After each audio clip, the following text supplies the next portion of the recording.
Hello everyone, and welcome back to my channel. I'm Darren. In previous videos, we have talked about resources on the bee farm, the bee yard, whatever you call it. Food, water, several other things that are essential for bees to survive. We're here in North Louisiana, where the temperatures are reaching 100 degrees. It's the end of June, and we're already reaching the upper 90s, 100 degrees. It's starting to get hot. Our rain is pretty much stopped for the spring, and we're starting to get dry. All my little low-lying spots I got all over the place that normally hold water during the springtime are starting to dry up, and the bees are needing a water source. The closest water source they have after all my low-lying spots dry up is a quarter mile over the trees. There's a pond over there. I don't even know if they could go that far or what for water. I don't know, but this is what I'm going to do to give my bees some water. According to my research, which I do most of my research on other channels and so forth, watching what they do. I'll suggest you go do this, because this is not the way. This is a way. This is the way I'm going to do it. There's other people that use bird baths and other methods to leave water trickling, but out here on my bee farm, I do not have a primary water source. I have to bring all my water out here. I bring it in 30-gallon drums when I come out here to water plants, and have a camper over here, an RV over here, and I've got a 300-gallon tank on it that I use to have water in my camper. I keep that full, but I have to bring water out here. Every time I come out here, if I plan on doing anything with water, I have to bring water with me. So I don't have a way to keep water going out here for the bees, so I have to have something a little bit bigger. I can't fill a bird bath. I can't have water trickling into a bucket somewhere for them, anything like that. But from my research, bees don't necessarily use water as hydration. They get plenty of water hydration from other things, sugar water, nectar, so forth like that. What they're doing with this water, when they come forage for it, they're taking it into the hive. They're misting the water in the hive, and while other bees fan their wings, and it causes evaporative cooling in the hive, and it keeps the hive at a lower temperature. Beeswax starts melting. I don't even know what point it is, but it starts getting very malleable at about 100 degrees. So if you can't keep a beehive under, if bees can't keep it under 100 degrees, you could have a potential loss of beeswax and the comb they've drawn out and stuff like that. And all the hard work they do to do that, you don't want that to happen.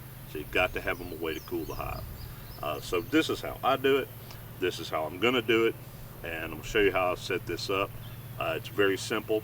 I picked this spot right here because it's 150 to 200 feet away from the hives, and from what I understand, bees don't like water right on their hive. They will fly over water at their hive to fly off to forage for water, because they like to forage for water for whatever reason. But they'll fly 200 feet away from their hive to get water before they'll use whatever's right outside the hive. Why they do that, I don't know. Plus, another reason I picked this spot is because it is probably the most level spot on my little land out here that I have. It's kind of hilly, and not a whole lot of level spots. So like everything else out here, this is good enough. It's not quite perfectly level, but like everything else on the bee farm out here, it's good enough. So here's what I'm going to do. Here's how I'm going to do it. So let's get started on setting this thing up. But before we do that, let me please ask you to, if you like this video, at the end, if you like this video, please subscribe, like, say hi in the comments. Let me know you enjoyed my content. And so that's it. So let's get started. Now, one thing that bees do need, they will get in the water. They will drown if they don't have a landing spot. So we're going to just kind of put a couple of cinder blocks in here for them to land on. This is going to be simple and quick and easy. We're just going to do that right there. We've got a couple of old logs over here that we're going to set in here for them to land on. And all this will absorb the water and what'll happen, it'll absorb the water. The bees will land here. They will actually, from what somebody's told me several times, is the bees will actually pull the water out of these items and carry it back to the hive with them. So they don't necessarily have to get in the water to get the water out of it. They'll pull from here, here, here, here, and I'll probably get a few more sticks over time. And if these rot, and I'll just pull them out the stick. I got a open resource of woods out here, so I got plenty of limbs laying on the ground and stuff like that. That's what we're going. That's the way we're going to do it. Now let's put some water in this thing.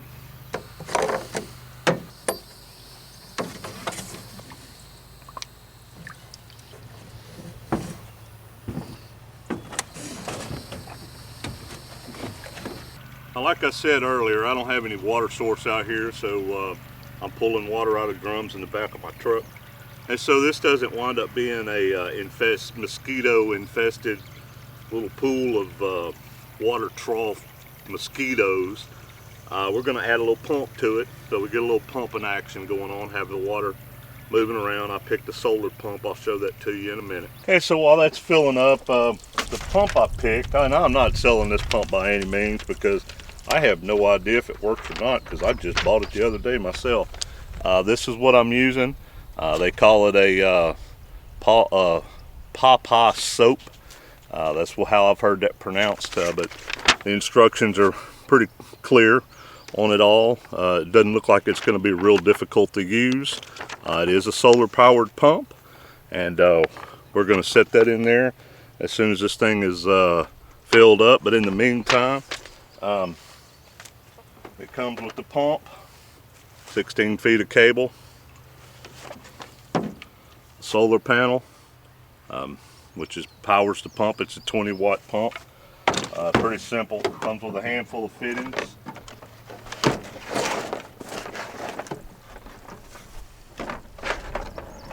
A stake for your solar panel to sit on. This spot gets a lot of sunlight all the time, most of the time during the day. So we shouldn't have any problem with that. It doesn't have to run all the time, just enough to keep it from getting stagnant. So I'm just going to pick a spot over here and drive the stake in, probably maybe 6 or 7 feet away from it, somewhere where I can move it pretty easily when I get ready to mow out here. This is going to be pretty easy. As you can see already, the water, the cinder blocks are starting to absorb the water. So the top of these cinder blocks will be saturated with water. These logs that I put in here are going to soak up the water, and so yeah, the bees will have plenty of place to sit and drink water. This is pretty exciting because I've been wanting to do this for a while. I just haven't had time to do it. I really didn't have time to do it today. My wife's got other things for me to do at home, but she's off doing something right now. Hopefully I'll be back by the time she gets home.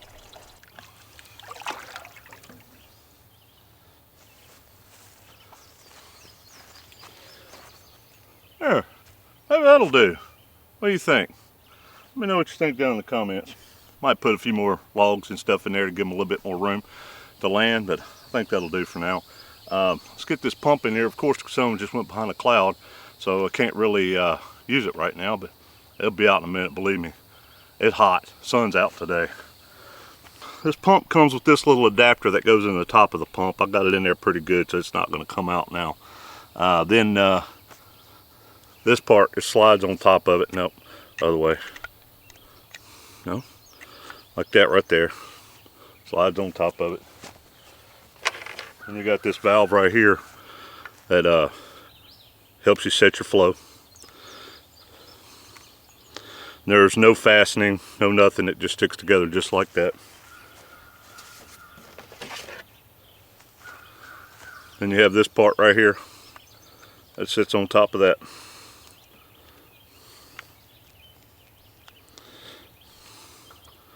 There's a choice of 3 heads that come on it, different spray patterns. That one's just straight up shot.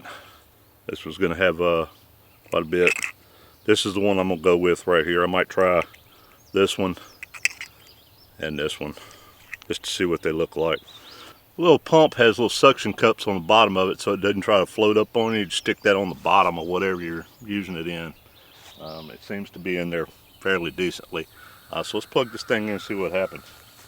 It's trying. I don't think there's enough sunshine just yet for it to happen. Hang on.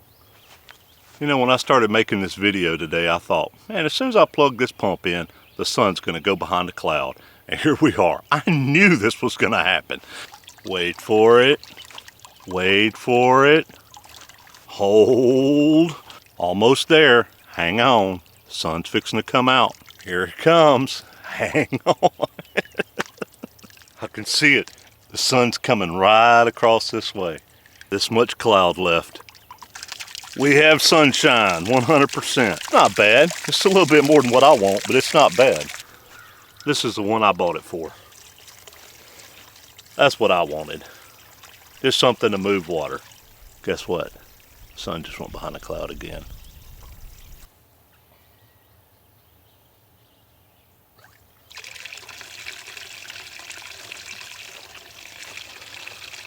Alright, so we had a little malfunction on the pump. Pump kind of fell apart on me. But at least it's easy to put back together, right? So the pump gets about a 5 for me. I don't know, it's up to you. I'll put a link to it in the description. Anyway, this is how I'm watering my bees. Put a little bit of granulated sugar on top of each one of these cinder blocks.